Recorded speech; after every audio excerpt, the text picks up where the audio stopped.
Good evening, ladies and gentlemen. My name is David Draper, Deputy CEO and Director of Programs at NMIT. I will be your compere for tonight's proceedings. I would now like to introduce the Chief Executive Officer of NMIT, Dr. Andrew Giddy.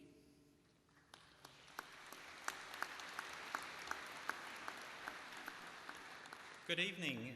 Welcome, ladies and gentlemen, to a very special night for the graduation ceremony for 2012 for those who completed their qualifications in 2011. Graduation ceremony is a very important evening of the year for us, and it has special significance this year because this year is our 100th year since NMIT was formed originally as Collingwood Technical College.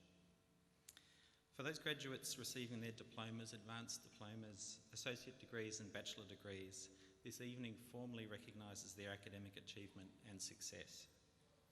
While tonight belongs to the graduates, and a range of other people have been invited here tonight to celebrate this occasion, including members of the NMIT board, sponsors and representatives from business and industry, institute staff and family and friends of the graduates. We extend our congratulations to all of the graduates this evening and thank all of those who supported them throughout their time of study. As NMIT also delivers offshore programs in the Asian region, tonight the graduation program also includes some 3,658 offshore graduates who will be graduating in absentia tonight. As such, the graduation ceremony is being beamed live via the internet and will be watched by many families and friends in China and Korea. Tonight our guest speaker is Claire Bowditch. Claire is one of Australia's most loved singer-songwriters. She will release her 5th album this year, all going well, on the 1st of August. And in her time she has toured with the likes of Leonard Cohen and Powderfinger.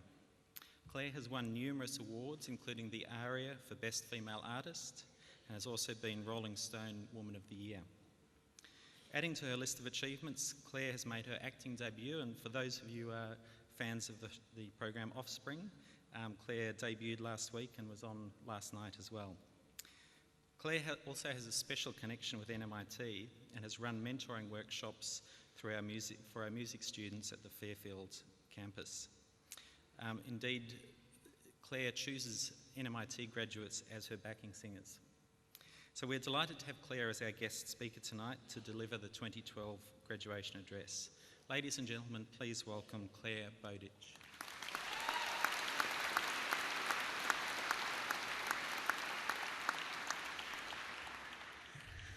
By jingoes, I feel a little bit special, don't I?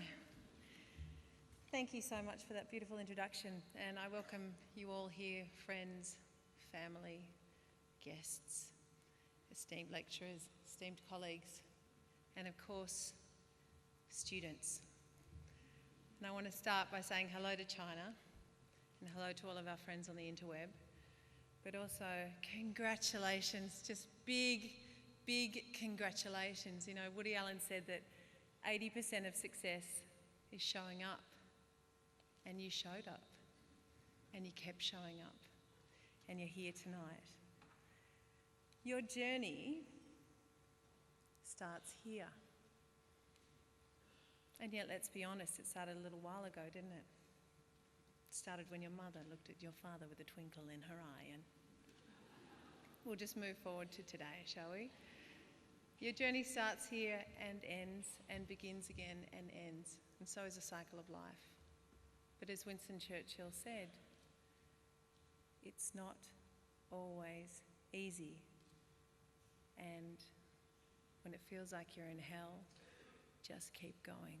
And let's be honest, to finish any diploma, any certificate, any grand undertaking, we must have resilience.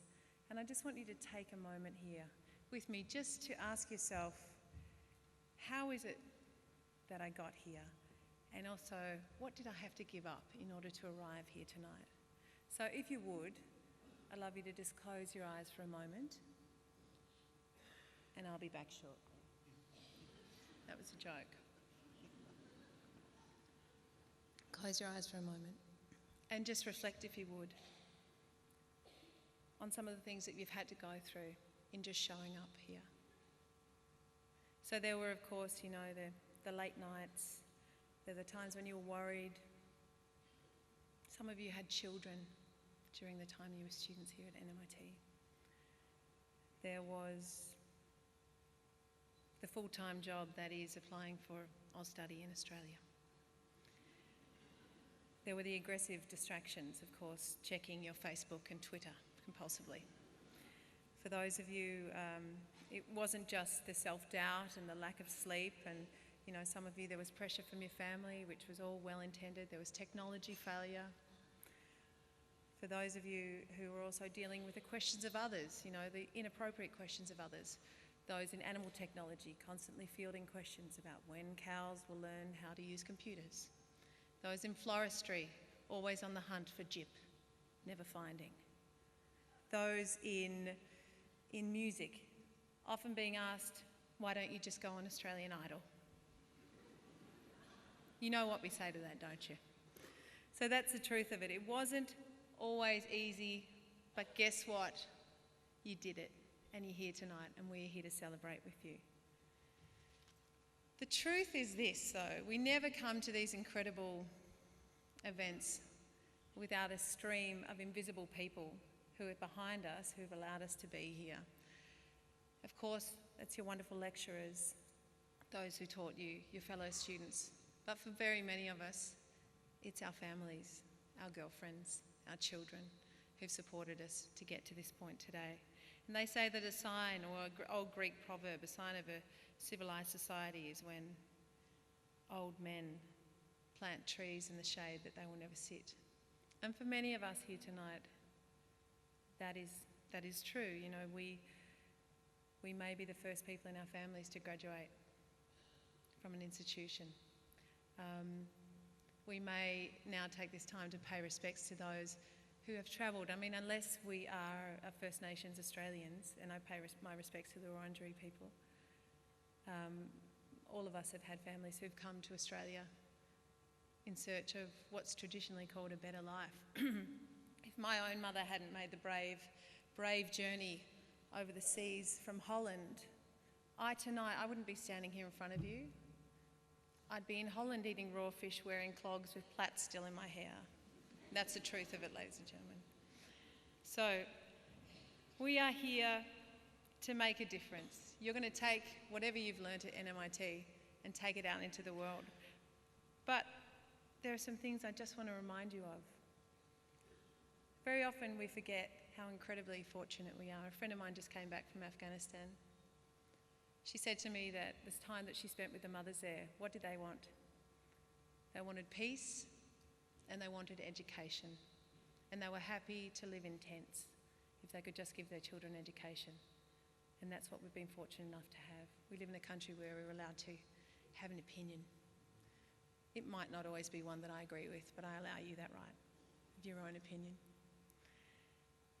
So we also live in extremely wealthy times, and this is something that I often forget. You know, we're kind of an aspirational culture. We're always hoping to improve on previous performance, and that's a noble thing. Many of us would like to be wealthier than we are now. I just want to remind you of this very, very small thing. The clothes that we are wearing tonight, my dress actually, this one that I'm wearing, was made in Swanston Street 80 years ago. That's what the tag on the back said anyway, I'm just trusting that's true. The kind of thread count that we have on our clothing today, if we think back even just a few hundred years, this would have taken months to make many, many people, and it was only royalty who would have worn it, let alone thinking of what computers were, these magic books that we look into, or transport, or any of these things. So next time you, like me, worry that, you know, we'd like to be wealthier, we can just sit back and remember that we live indeed in some of the most fortunate times in the history of humankind.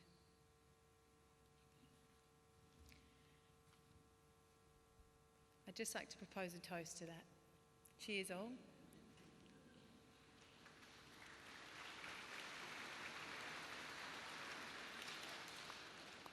That's good stuff, this 100-year-old vintage water from NMIT.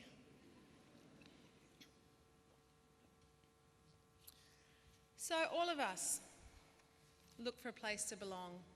And this has certainly been my journey, and it's something I wanted to talk to you about tonight, because from here on in, you may have a life plan and it may go in funny directions that you weren't expecting.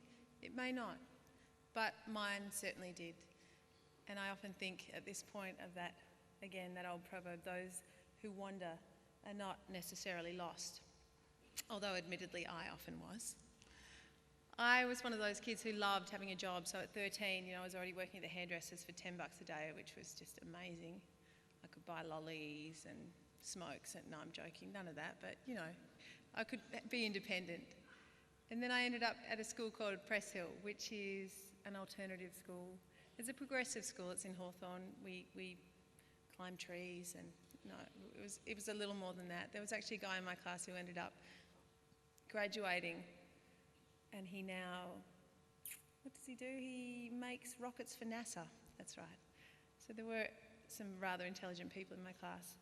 But for all its beauty and all the glory of Press Hill, there wasn't a whole lot of career counselling, shall we say. I knew that do you know what I wanted to do with my life? I knew that I wanted to make a difference in the world and perhaps balance out poverty. That's why I ticked public relations at RMIT. I didn't know that public relations was something you could use to improve the world. All I knew was that when I arrived on the first day with my nose ring, my flower wreath, my moo-moo, I was greeted by a charming young lady who had short blonde hair, pearl earrings, and she was a slight little thing, and she said, "Oh my God, are you sure you're in the right place?"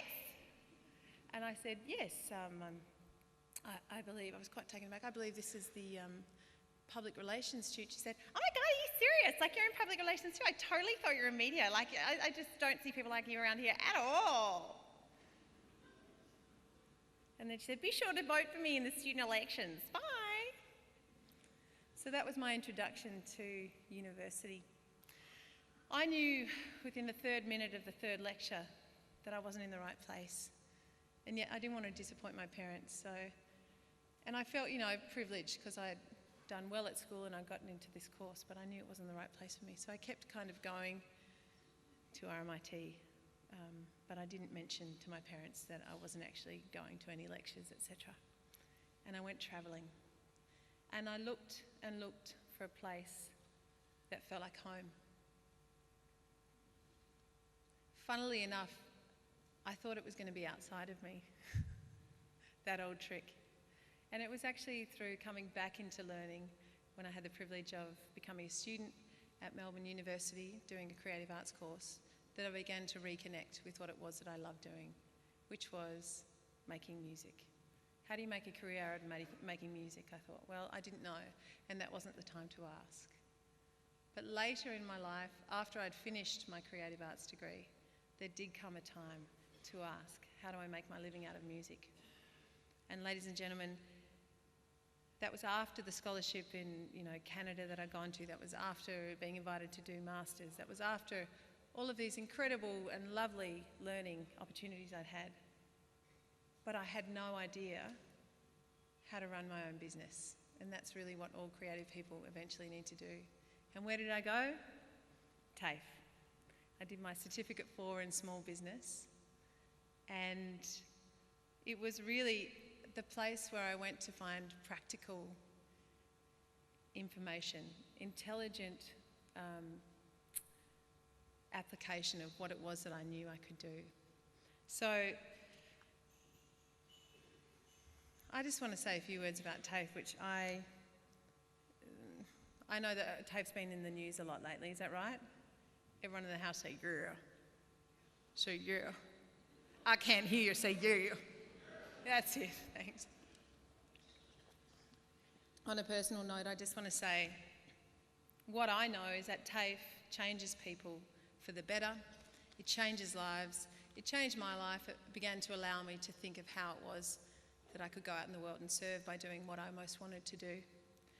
And I can't be at the rally, but I want to let you know that there's a lot of, I've been tweeting today, with my 15,000 tweeters. There's a lot of love out there for TAFE, and a lot of people aren't going to take these funding cuts lying down. So there's going to be some noise.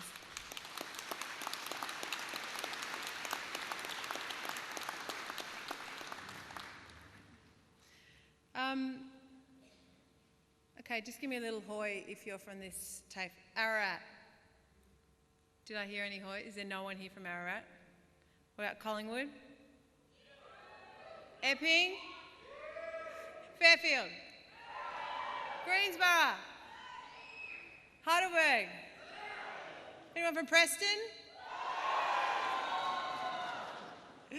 Do you know I'm going to let you in on a secret. We do a bit of filming for Offspring in Preston, ladies and gentlemen. Looks like Fitzroy. Did you know that? It's true. And what about the incredible training centres? Anyone? Yeah? No. Well, you're all in the right place, and we're here to celebrate you tonight. Let me tell you a little story, because I come bringing hope, always. That's what I want to do. I don't want to waste a moment with you. I want to tell you everything I know that's good, and in the next 5 minutes that I have left with you, I just want to run through a couple of inspiring stories that I've gathered along my way. Now, ladies and gentlemen, 2010, excuse me, I get emotional before I talk about this story. It involves Paris Hilton and Julie Gillard.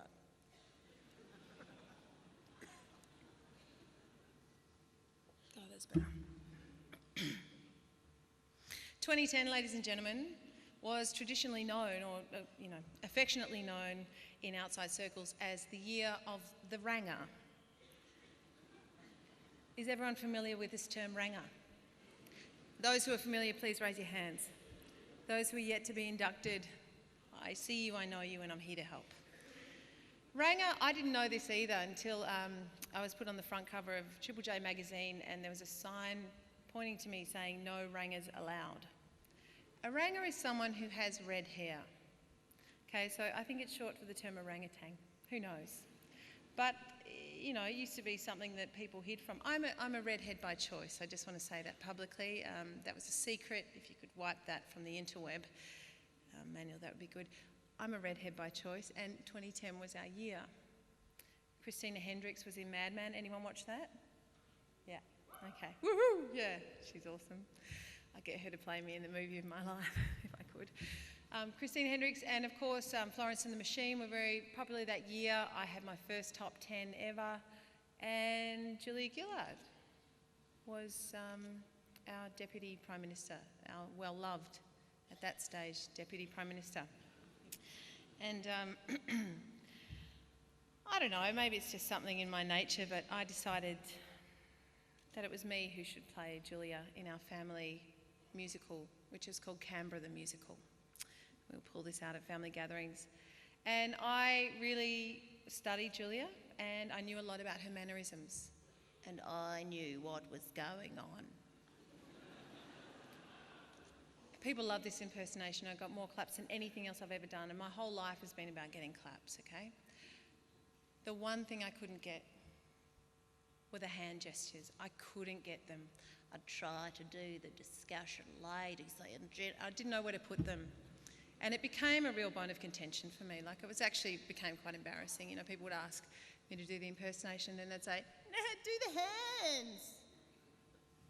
And I'd be like, I just have to leave. I'm really tired of this now. And I'd leave, okay? And, I hadn't felt that embarrassed since I guess, my late teens when I had a job in a telecommunications centre. This was how my telecommunications centre, that's really me saying I was fixing mobile phones for people, answering the phone. And this is how I'd answer the phone. "Good afternoon, Martindale's Telecommunications. My name's Claire. How may I help you?"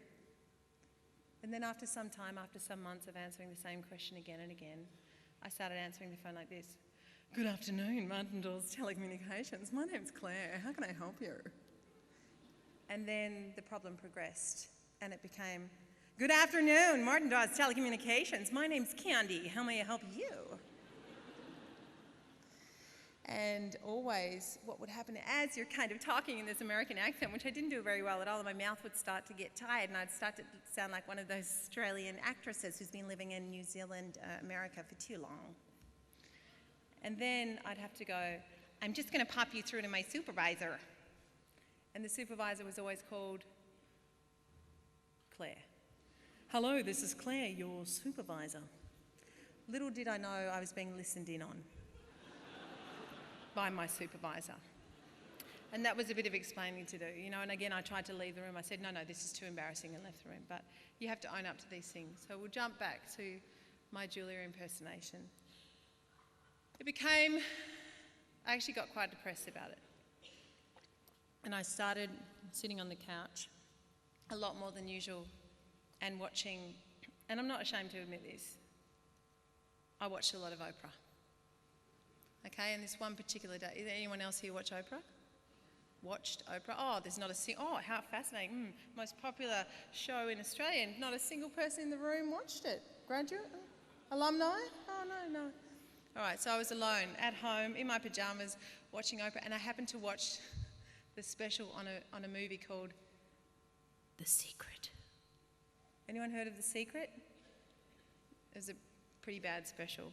Anyway, so it talked about the fact that we have to make affirmations in order to make things come through. So my affirmation became, I will do the hands like Julia. I will do the hands like Julia. And I was sitting on the couch eating chips, and the chips are flying out like teeth. You know, I will do the impersonation. Nothing happened. She didn't call. And I was shocked because I thought this stuff was supposed to work. Luckily, my manager, however, was into action. And this is something I want you to take with you. Action is important in life. It's great to have dreams and it's important to have goals, but we must take action. He picked up the phone, and within 1 week, this is the week before the election actually, so it all happened pretty quickly. 3 days before the election, I got a phone call asking if I wanted to go out to Canberra to spend an hour with Julia Gillard in her office. And of course I had to go up there pretending to be interested in all sorts of issues, and really all I wanted to know was, who did she like better, Beyonce or Gaga? The answer is Gaga, by the way. There is a family connection there, apparently. It's another story. And how to do the hands. So we talked about refugees, same-sex marriage, etc. But really, I was just waiting for my moment. And actually, at this point, I just want to tell you the quote that was running through my head. It is a quote from a modern-day poet of our times. The quote is, "Excuse me for thinking this moment's critical.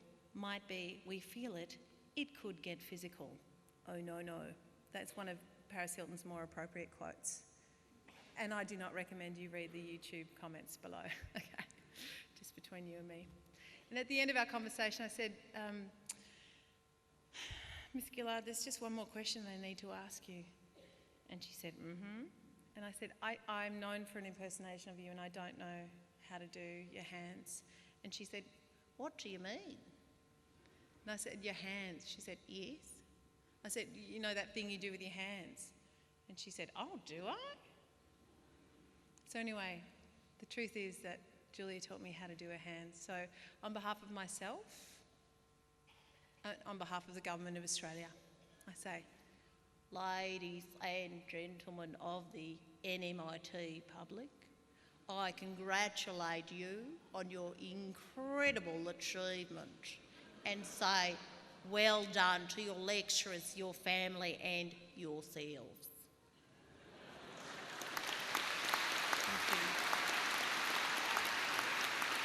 Thank you. And before I move off the mic to sing you a world premiere of a song that I've written, I want to talk just briefly about, leave you with something, which is about this idea of happiness. Now, for each of my albums I investigate, I do a mini kind of certificate for, you know, I know what the topic is. For this particular album, the next one, it's the theme of happiness. And that means I've spent the last few months researching happiness. Where do we find it? Where does it hide? And before we go, I want you to think about this.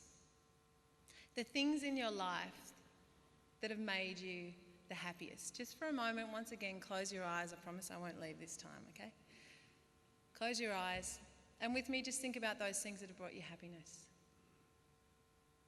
And very often what you'll find is that it was either something you weren't expecting at all, a gift,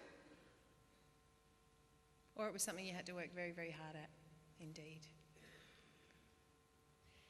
Those of us who doubt ourselves, who have this mad monkey in our head that tells us, you know, they're not good enough. So I'm not thin enough, I'm not rich enough, I'm not smart enough, I'm not kind enough. That's an uncommon one, but, you know, it can happen. I want to leave you with a theory that an incredibly intelligent doctor, Dr. Norman Doidge, has been working on for the last few years. It's on the theory of brain plasticity. It's on the theory of brain plasticity. And basically he's written this hit book, which I came across in my research. It's called The Brain That Changes Itself. For anyone who's ever doubted themselves, when you're out there outside of the cocoon of NMIT and you're doing your story fondling, that means you're telling yourself the same story again and again about what you can't do, just remember that the power of decision can change everything. The power of your decision can change everything. The decision you made to study at NMIT, the way that you will serve the world. And those of you who don't think you're going to serve the world, you're just going to go out there and make money, good luck to you, but you're going to make it serving someone too, because you're going to have something that is worth other people spending their time and money on. So I would love for you to just open your eyes again. For the 7 of you who closed them, I thank you. I know you each by name. And I'll close with this quote. It's from a wise woman called Stephanie Dowrick. And it's a long one, so I had to write it down. Your attitude to life is far more important in determining your happiness than your money, appearance, social status, or talent. Happiness, like love, is itself an attitude. Happiness is created through countless choices made and then made again throughout a lifetime. You are its host as well as its guest. You give it form, shape, individuality, texture, and tone. And what it allows you to give can change the world. Always remember, you just kept going.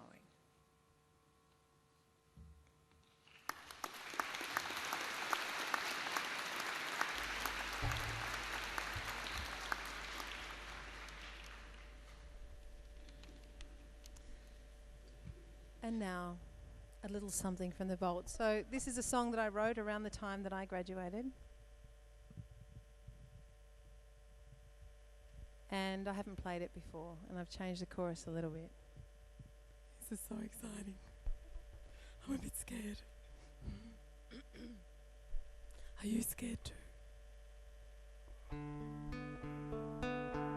You should be scared. Do you know what I wanted to do tonight, ladies and gentlemen? I wanted to make you sing with me. You got off the hook this time. Next time you may not be so lucky.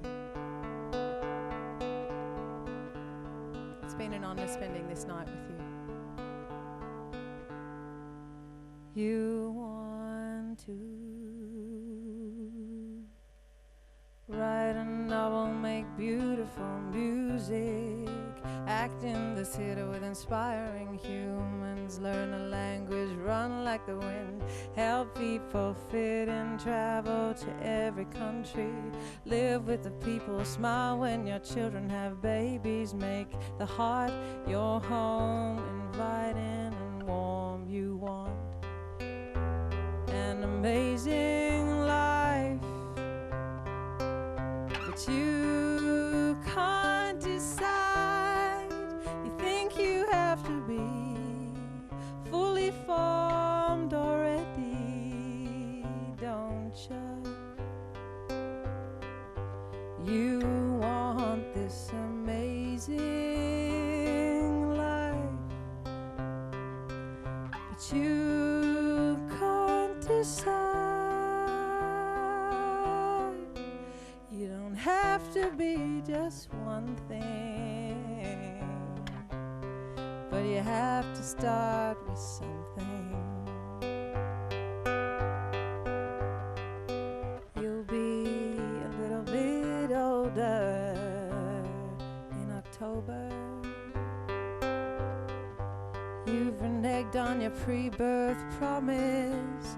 Now you think that this journey is over. Let me encourage you to know you will feel it when it is over. If it feels like hell, take it as a sign you need time to be still and just listen for a while. You want this amazing life, but you can't decide. You think you have to be fully formed already, don't you? You want this amazing life, but you can't decide. Oh, you don't have to be just one thing, but you have to start with something. You don't have to be just one thing, but you have to start with something. You do not have to be just one thing. Ooh, ooh, ooh. But you started already.